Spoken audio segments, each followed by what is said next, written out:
Então vamos lá, né? Nós já vimos as diferenças entre categorias, famílias e tipos. Se eu quiser modificar algum desses objetos, eu posso fazer edição do tipo dele. Então eu venho aqui em editar tipo, clico nessa opção ao lado e ele vai me dar as configurações que eu tenho aqui para poder fazer edição. Né? Então ele tem esses chairs, que são como se fossem essas áreas aqui delas, cadeiras, né, em volta do meu objeto. Vamos aumentar um pouquinho aqui, ó. Pode ser o raio dela, tá 457, vamos colocar 650, né, ou mais ou menos aproximado nesse valor. Então, deixando com 650, vamos clicar aqui em aplicar, percebam que o raio dela vai aumentar, consequentemente, o espaço aqui, ó, de todos os meus objetos vão aumentar também. Né? Se eu aumentar aqui de 4, por exemplo, para 5, eu vou ter também uma aplicação aqui dentro dele, ó. Então, nós vamos ter uma modificação, né, dentro dele. Em vez de ser 4 cadeiras, passaram a ser 5 cadeiras. Toda essa modificação, isso é importante também frisar, foi feito para todos os objetos dentro daquela família. Então, eu fiz uma edição no tipo daquela família e as alterações foram feitas para todos eles. Aqui acima eu tenho essas propriedades, né? Então, eu tenho essa família que é a M-Table, mas como eu falei, ele me dá outras porque a categoria mobiliário existe outras ferramentas ali, existem outras famílias dentro dela. Então aqui eu tenho aqui pré-definido 3 tipos, que é este de 915, este de 1525, ó, que tem aqui 6 cadeiras, etc, entre outros, e um de 2300. Se eu mudar somente essa opção 1525 e clicar em OK, o que acontece aqui? Somente esse meu objeto vai ter aquele diâmetro. Então eu alterei somente a família dele. Eu vou dar um Ctrl Z uma vez, 2 vezes para que possa voltar ao normal, ao padrão inicial. E vou selecionar ele novamente. Quando eu editei o tipo e mudei aqui embaixo o raio, que estava 400 e alguma coisa, não me lembro quanto que era, acho que 425, vou colocar novamente, e apliquei, todos sofreram aquela alteração.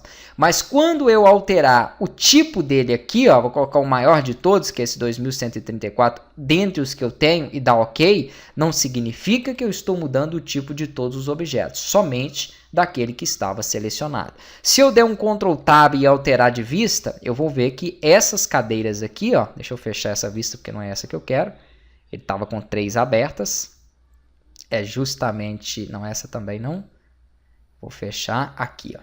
Percebam aqui, ó, que é um tipo maior, com uma configuração específica, então ele fez a alteração.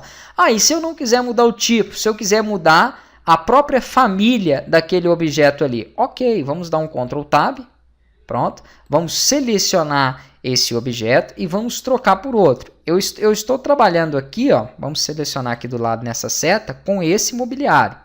Mas eu tenho outros, como eu falei, ó, vamos colocar Stable Nightstand aqui, ó. Eu clico em cima do tipo dele, não em cima do nome. Então, em cima do tipo aqui embaixo, ó. Perfeito. Ele mudou, Ctrl Tab, e eu tenho lá agora uma outra mesinha, ó, no lugar aqui, ó, como vocês podem ver. Então, perfeitamente. Deu para entender aí, né, e visualizar de forma perfeita esse objeto. Então, eu consigo mexer justamente aqui, né, aplicando qualquer família, editando esses tipos da família e selecionando outros diferentes. Esse aqui, se eu venho em editar tipo, vamos verificar aqui, ó, eu só tenho um tipo para ele. Então, eu não tenho criado aqui outros tamanhos. Posso fazer? Claro que eu posso fazer outros, né? Eu não tenho nenhum outro tipo, mas poderia ter uma cadeira de 50 por 50, né? Esse 24 por 30, porque tem o raio dela ali também.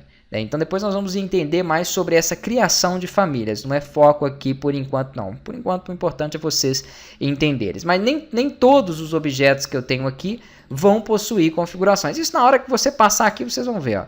Esse eu tenho 3 tipos, esse eu tenho 3 tipos, esses de cima aqui eu não tenho, né? E assim por diante. Então essa aqui que nós estávamos com ela, ó, nós temos 3 tipos. Eu vou deixar o primeiro que foi aquele que nós utilizamos mesmo. Qualquer configuração que eu queira fazer dentro do objeto, eu venho em editar tipo e trabalho aí com esta modificação.